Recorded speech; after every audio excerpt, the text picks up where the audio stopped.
Welcome to the Cinematic Flashback Podcast. Get ready to hop into the Wayback Machine as we journey through the wild, bold, and unforgettable films of the 1970s. This episode is going to be a little bit different as we're going to the midnight movies to see films we think you will enjoy. I am your host, Chuck Bryan, and joining me tonight is Mr. Kjel Nore. Welcome, Kjel. Good evening. How are you? I am doing great. I worked for you at the General Cinema in Bush River Road back in 1986. Yeah, a long time ago. I had just graduated from high school.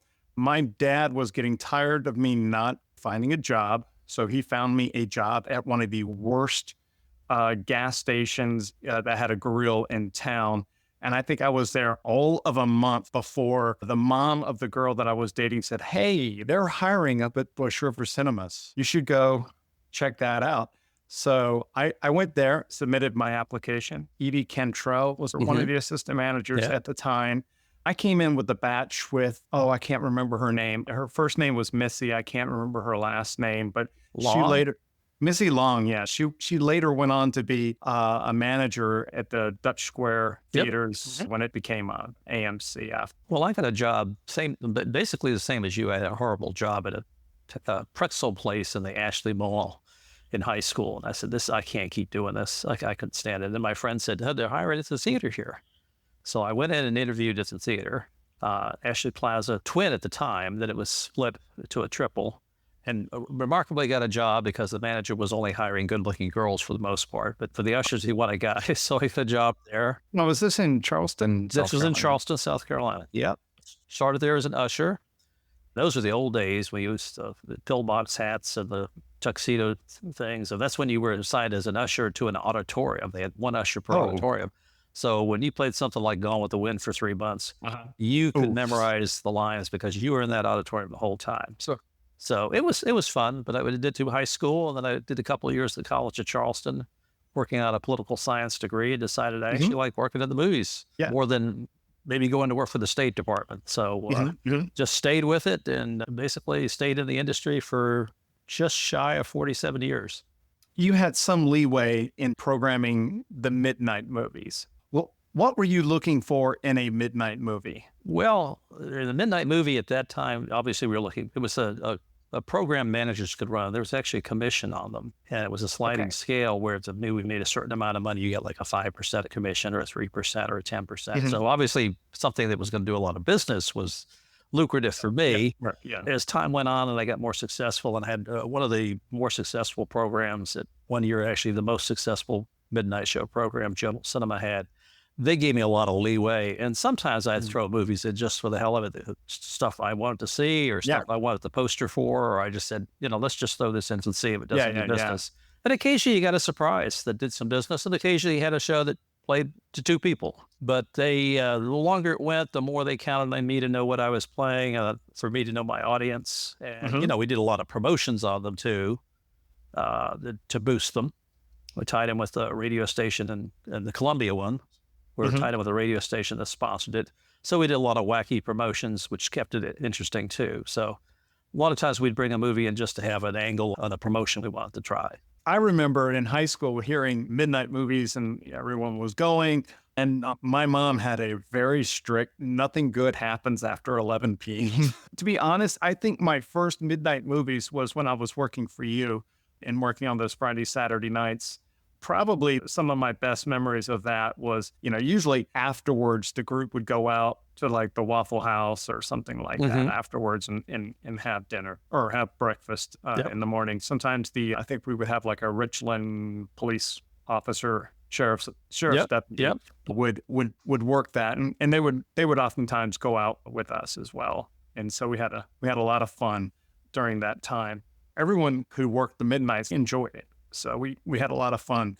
And we actually did that at the midnight shows I ran in Charleston. I actually started them at the Ashley Plaza, and then I got promoted to a new theater, a twin theater at the Charlestown Square Mall in North Charleston. And we ran them there, and then went back to Ashley Plaza for 6 months before I moved to Columbia. But we used to go out after the shows too. And we used to go to Sambo's, which is now defunct. It was a kind of a pancake house, right? Yeah, like a Denny's. Yeah. Like a Denny's. But it was interesting being in there at 3 o'clock in the morning because generally at 3 o'clock in the morning, the only people that were in Sambo's at that time were people working the midnight shows for us, or ABC theaters had theirs.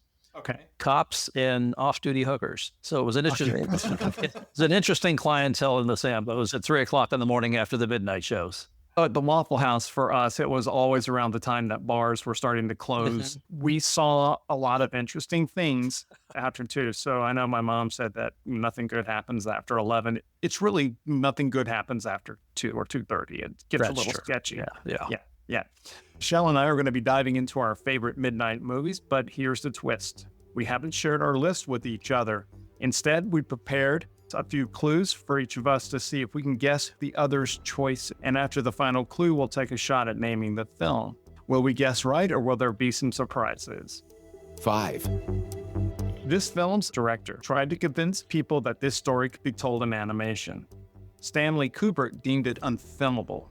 The film was mostly cast from the BBC Drama Repertory Company, and it included Christopher Guard, Anthony Daniels, and John Hurt. And although he didn't start off this way, the director shot the film live and then used a process of rotoscoping to animate the film. Although it was a success, the film's second part was never filmed. Pretty sure I got this one. What do you think that is? Lord of the Rings. It's Ralph Bakshi's The Lord of the Rings. The Shire lives. Frodo lives. Must have the precious. Gollum lives. Gandalf lives.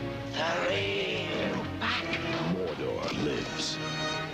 In a motion picture fantasy beyond imagination, J.R.R. Tolkien's The Lord of the Rings, rated PG. People were so pissed off because it just stopped at And here ends the first part of the tale of the Lord of the Rings. And you heard a lot of F. Here's the reason why I picked this one as a midnight movie. First of all, I loved the animated films when they would come to the midnight movies. If we were covering films from the 80s, heavy metal was one of my favorites whenever it would come around.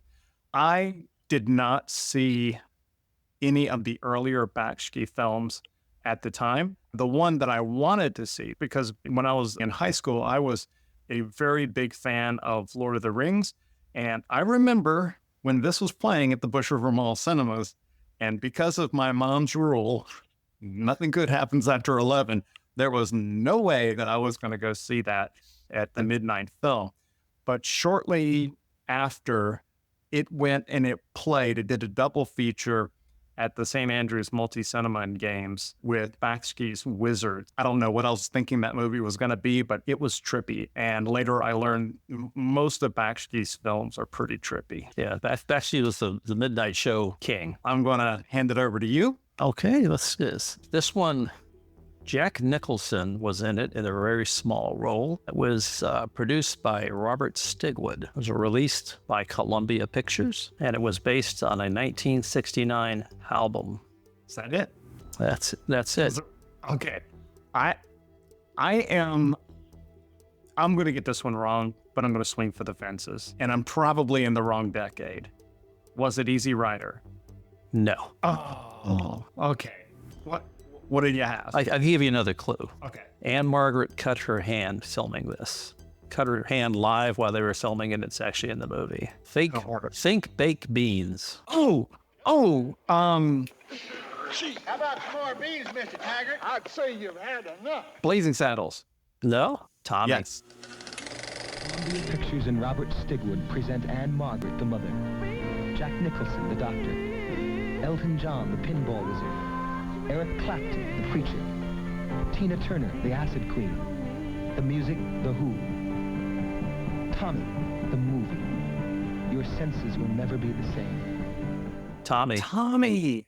Jack Nicholson was the psychiatrist they took him to. If you would have said musical, I might have gotten it. That would have been too easy. But you should know with Robert Stigwood, it was a musical.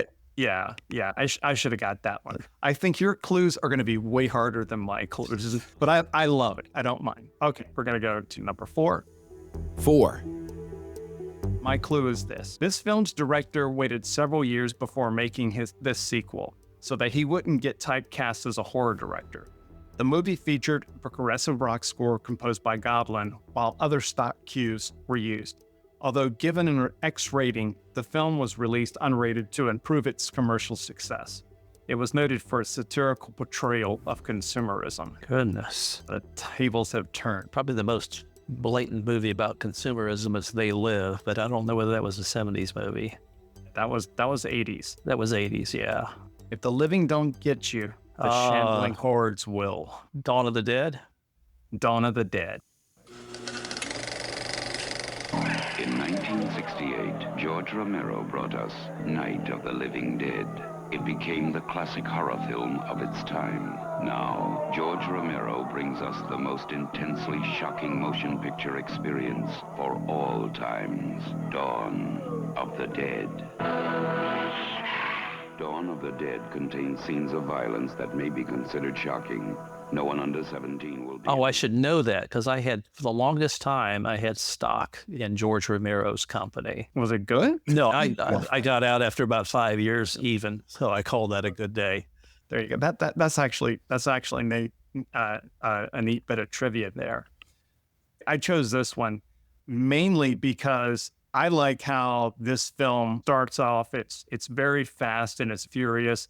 It's over the top with the SWAT team storming this tenement building that has been overtaken by zombies that people have died, and they placed them down into the cellar, and now they're getting out of the cellar. And then it just kind of finally cranks down into second gear a little bit afterwards once they get to the mall. I've always enjoyed this film. It's not one that I've seen at a midnight, but if it was playing at the midnight, I would go and see it. Most malls now look like they have Dawn of the Dead type. And I know one bit of trivia about the movie is the Monroeville Mall is where the film was shot. After several years of always talking about it as we're passing by, my wife said, why don't we just go ahead and stop there so that you can see it? You can kind of get the feeling of where everything was, but without having someone there to actually guide you and show you where the filming locations where you're, kind of feeling lost. Like, okay, this sort of looks like it, but it had greatly changed. So, cool. All right. My number 4 here is hard. It features Mark Hamill in his debut performance. Is that all I get? And to give you a hint, it is his voice performance. The director asked the studio for an increase in his budget to finish filming it. He was at a meeting at 20th Century Fox. Also at that same meeting was George Lucas asking to get an increase in his budget for a little film called Star Wars. Would it be Wizards? Yes.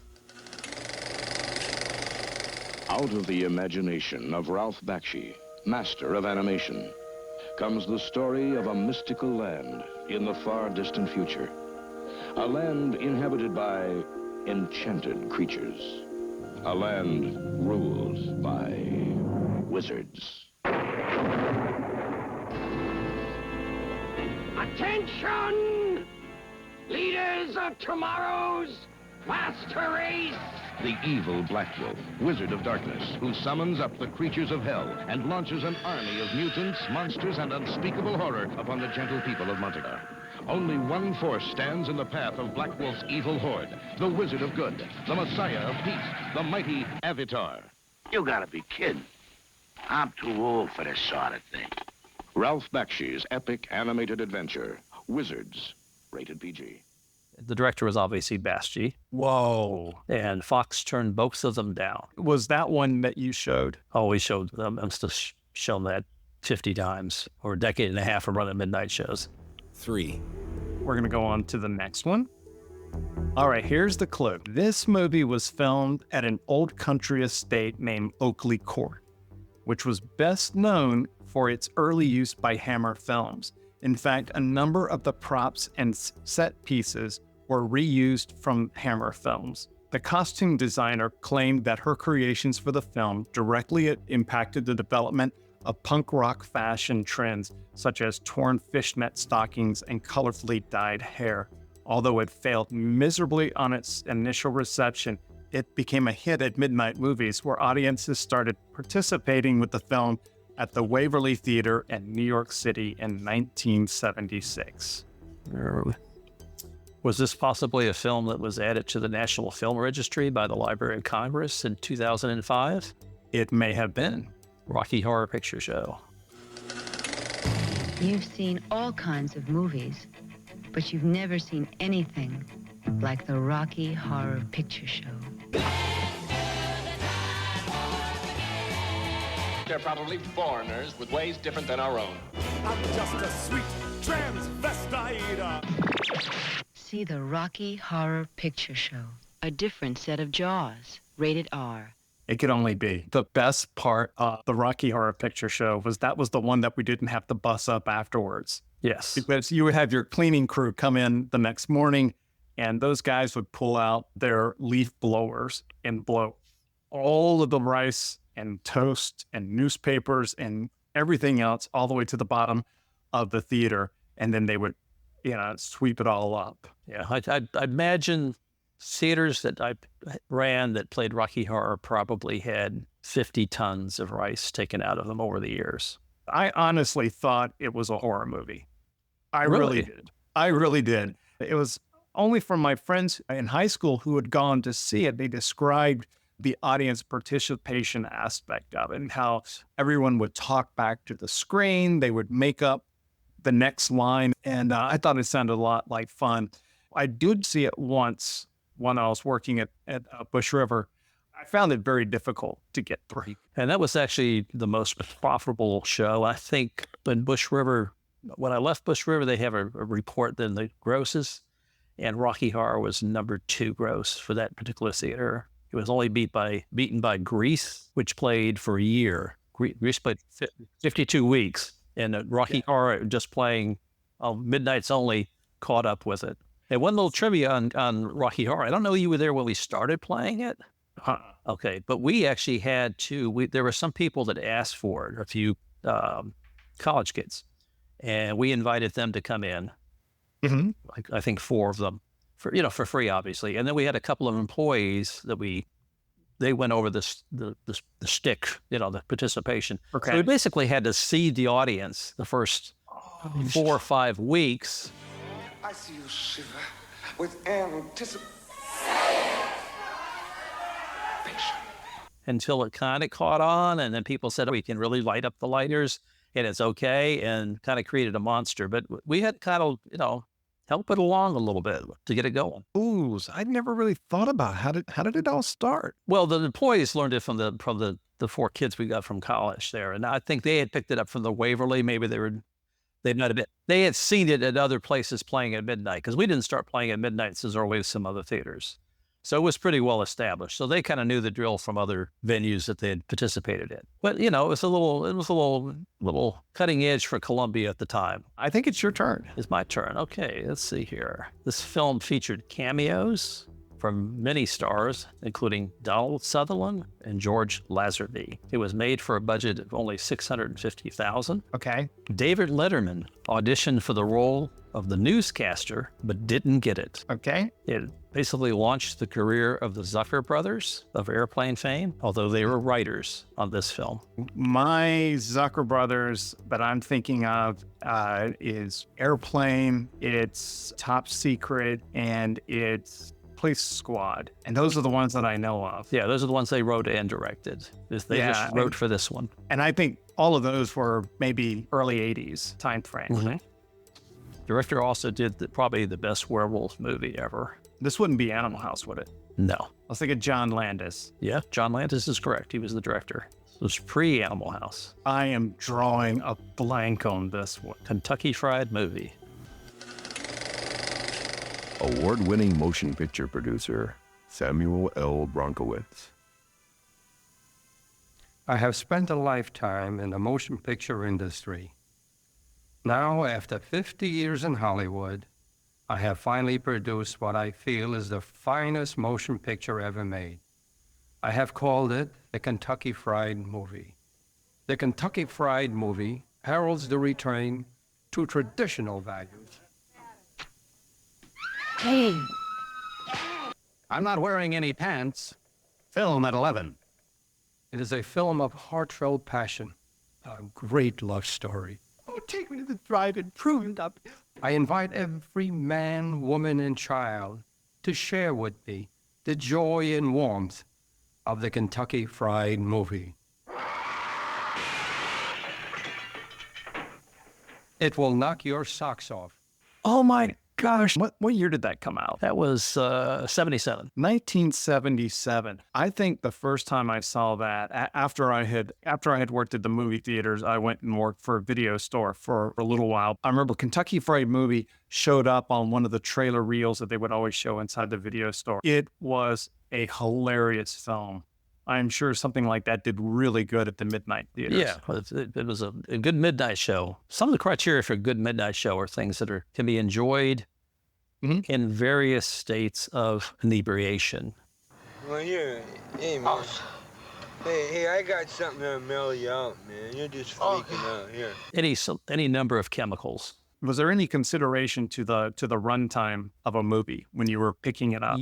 Because something like The Lord of the Rings, it was a 2-hour film at least. Yes, because obviously the short run time is better because it was already 2 o'clock in the morning. People want to go home. So we would very rarely run really long shows. And the couple that are not on my list, obviously, that were really long, or like The Song Remains the Same, the Led Zeppelin concert film was very long. I think Woodstock was really long. That was a long one. Those are the two that really jump out to me that we ran as midnight shows. Are pretty long. And then, of course, they might have been from the 70s. And I think towards the end, I actually ran Apocalypse Now one time as a midnight show, and that was a very long film. So generally, we tried to stay away from them. Or if we did run them, we tried to book a couple of long ones the same week. So we weren't there so late. Keep payroll down. See, there you go. It's all about the return. It is. 2. I'll go ahead and give you my clue first. Okay. And see if you can get this one. This is a Roger Corman produced film set in a dystopian American society after the world crash of 1979.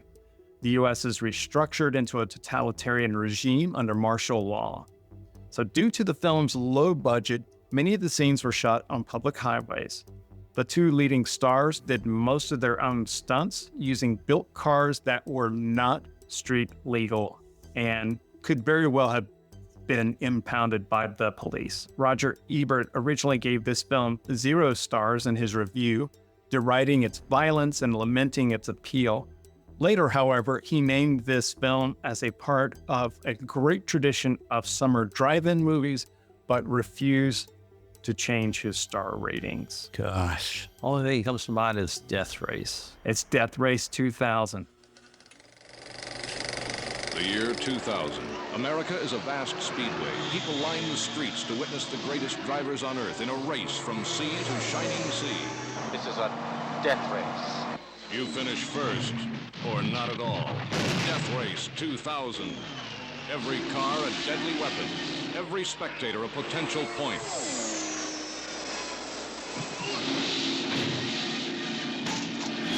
It's a cross-country road wreck, and the traffic is murder. Who are you, anyway? The best driver on earth. I don't want you to die. He was built by the world's finest surgeons to drive the fastest car ever designed, and nothing can stop him now. Death Race 2000, rated R. It was Robert Carradine and Sylvester Stallone. They did the majority of their own stunts in that film. And I think that's the film that started the, when you're driving with somebody and they say, hey, that bicyclist over there, 50 points. If you hit a horse. Yep. I think they actually remade that at some point, like 1910s or something similar to it. Yeah, they made a Death Race 2008. It was no fun at all. It was way too serious. And I think it lost the camp of it. It lost that appeal as well. Let's hear your next film. Let's see. Well, one of mine we've already done, my top 5. Oh, which one did I get of yours? Rocky Horror. Ah, okay. Well, I think we covered that one. I'm going to have to go to the honorable mentions. We can go to the honorable mentions because that's what I had up next. Okay, I'm going to give you a clue though. See if you can get this. Okay. This movie is probably the reason that many Americans think the Germans bombed Pearl Harbor. It wasn't 1941, was it? No, but you got the director right. No, you don't have the director. Excuse me. No, that was Spielberg. It's not Animal House, is it? Animal House. It's about how one term at Faber College can turn nice, clean-cut kids into a pack of shambling, drink-sodden degenerates. Animal House is a salute to the three pillars of our great culture: lust, liquor, and the willful destruction of property. National Lampoon's Animal House, Certificate AA, in the West End from Thursday. Was it over when the Germans bombed Pearl Harbor? John Belushi said that one, right? Yep. And he was also in 1941. And my first honorable mention also was Animal House. There we go. Do you mind if we dance with your dates? So there we go. Great minds think alike. I picked this one because I thought that it was a very funny movie, and a great funny movie, as we were saying earlier, that's something that's going to keep you awake at the midnight movies. And I thought that this was a great vehicle for John Belushi. Yeah. And 1941 was not a bad picture. Underappreciated. I actually like it. Since we both had Animal House, I'm going to my second honorable mention. And this film, it's very similar to Death Race 2000. While Death Race is much more of a midnight movie, but I could have easily have swapped it out with this film. In the end, I decided to go ahead and bring it down into my honorable mentions. So my second honorable mention is Mad Max. Mad Max. He's the only law in a future world gone mad. They killed his partner. Attacked his wife and child. Now it's his turn, and Max is mad. Mad Max, the maximum force of the future. Rated R. It's a good one. And that was definitely low budget. That was about as low budget as you can get. And it blows my mind to see the latest film, Furiosa, and even Fury Road, the previous film, how big budget the movie was. But I actually preferred Road Warrior. I think that's the most fun, and I thought that really defined that look in the 80s. But we're going to stick it to 70s, so I'm going to pull out Mad Max versus Toe Cutter. No, it was Mad Max, that's the one that had Humongous in it, right? The bad guy? Greetings from the Humongous, the Lord Humongous, the warrior of the wasteland, the Ayatollah of rock and roller. Humongous was in Road Warrior. Toe Cutter was in Mad Max. And the actor who played Toe Cutter came back and played Morton Joe in Fury Road. Just some personal trivia. The actor that played Humongous, his first name was also Kjel. Really? I think I saw a picture of him recently. Well, you should see me without a shirt on. The resemblance is uncanny. Uncanny. Okay, what was your second honorable mention? Let's see. I'll give you one of the clues. Nominated for the Hugo Award for Best Dramatic Presentation. Rick Baker did the special effects. It was originally rated X. Was it directed by John Landis? No. Rick Baker, what else, Saint? This was early in his career. He was just starting. Because I was originally thinking American Werewolf. There were two movies I always started my midnight shows with: at Ashley Plaza, Charlestown Square, and Bush River. The first two shows, believe it or not, was the Zeffirelli version of Romeo and Juliet on one screen, and the other was this movie, Flesh Gordon.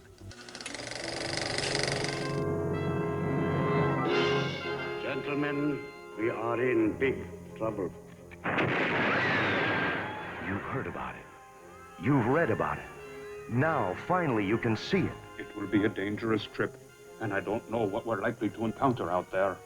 But someone has got to save the Earth from the treacherous clutches of that evil ray. Sure. Why not? We'll give it a try. Blast off with Flesh Gordon and his cosmic crusade against all evil.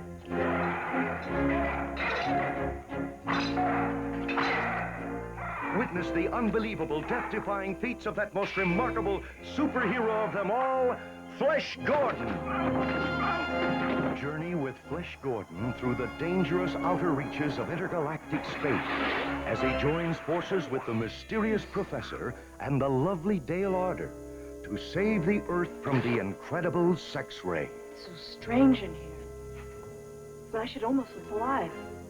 Flesh Gordon, the preposterous. Be swept away to the dazzling heights of astonishment as you enter worlds unknown. I'm Prince Precious, rightful heir to the throne of porno. What is it? The floor! It's opening! Join Flesh Gordon as the crafty Emperor Wang unleashes the forces of interstellar tyranny against him in 100 mind-boggling adventures. Flesh Gordon. Look! An outrageous parody of yesteryear's superhero. It's the 8th wonder of the world. Oh, boy. Not to be confused with the original Flash Gordon. I have never seen that. You've never seen? I've never seen Flesh Gordon. You've got to love a movie that has a character named Dr. Flexi Jerkoff. Come on. And the poster's pretty good. I've got some of the posters. Believe it or not, the poster's actually pretty valuable now. Okay, I'll give you my next honorable mention. I like going to see a good scary film, and this movie had a very scary piano theme that was written by the director of the film. It was set in a small Midwest town as a group of babysitters were stalked on the titular holiday name of the film. It was the night that he came home. Only thing I can think of is Black Christmas. Black Christmas would be a lot of fun, but I was going with Halloween.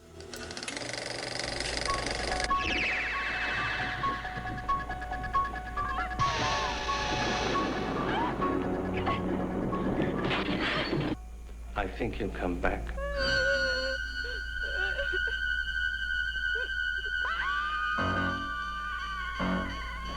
Halloween, the night he came home. Rated R. Halloween, okay. So John Carpenter took the aim, okay. I did go out to see Halloween when it had a recent re-release, and walking from the theater to the car in the parking lot was a little intimidated. I walked pretty quickly for that one, and I checked in the back seat as well. I believe you have one more honorable mention? Yeah, one more honorable mention. I'll give you one of the clues. And this is probably from a review. 007 in a diaper. Ooh.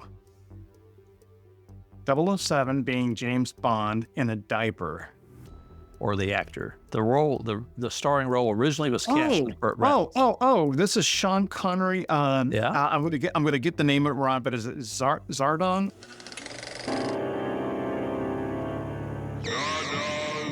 Zardoz speaks to you. His chosen ones, the gun is good.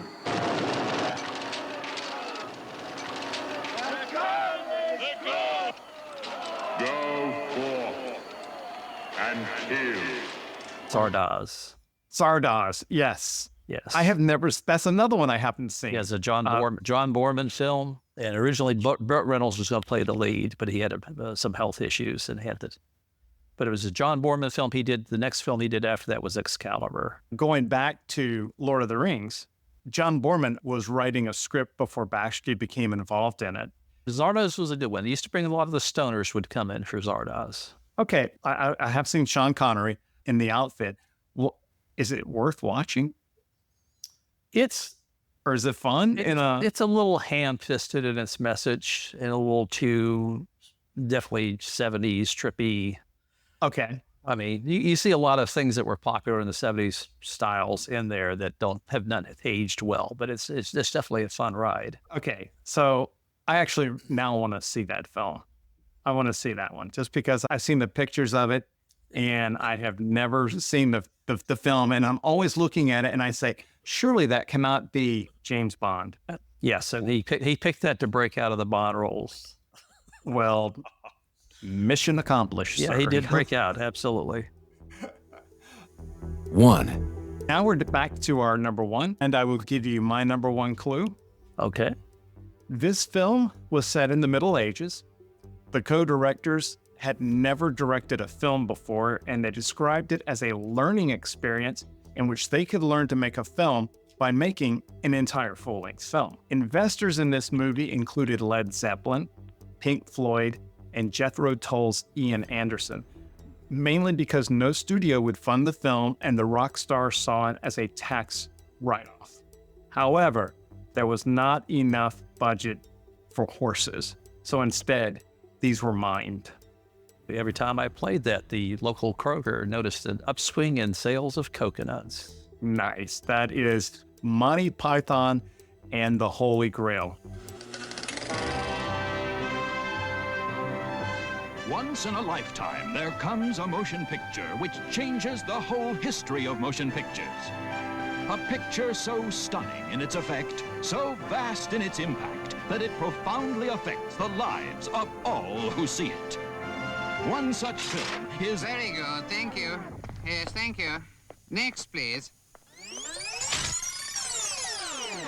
That's the round table, we dance when we're able. We do routines, we call a scene. 故事紧张。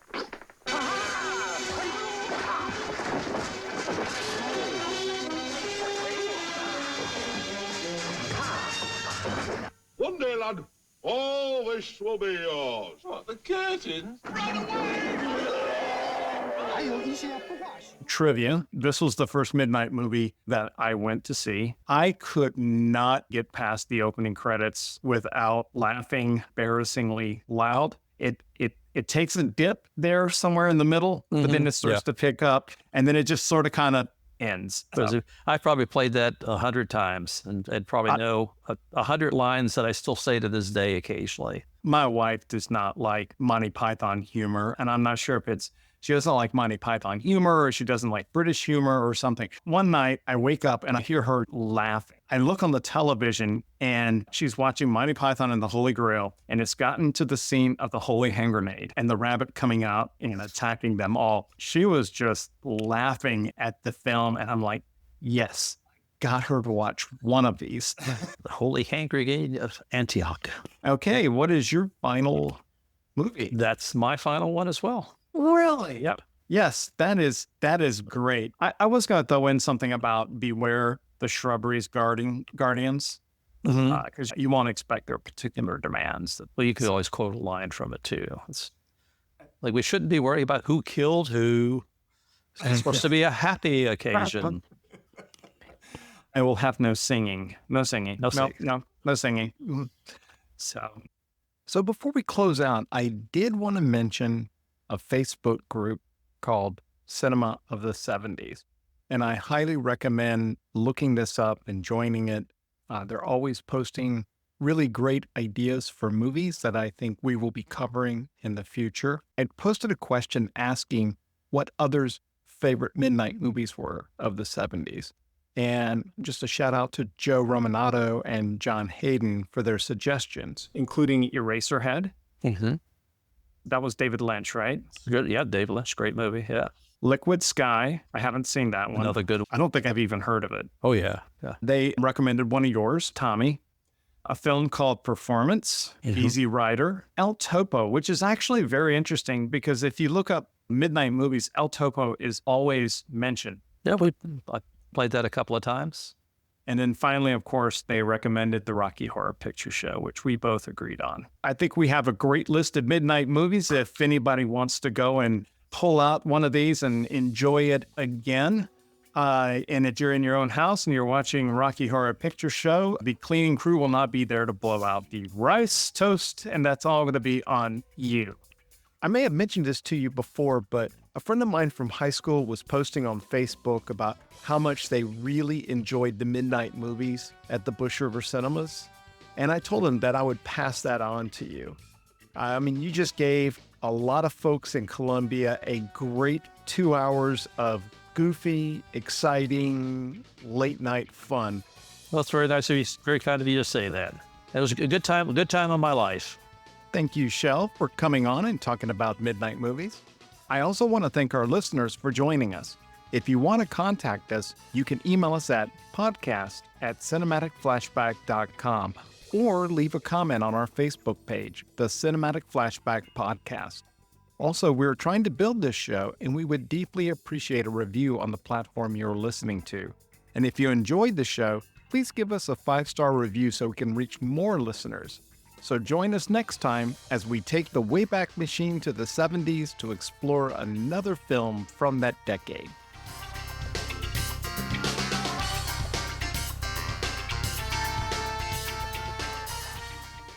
You've got to love a movie that has a character named Dr. Flexi Jerkoff. Come on.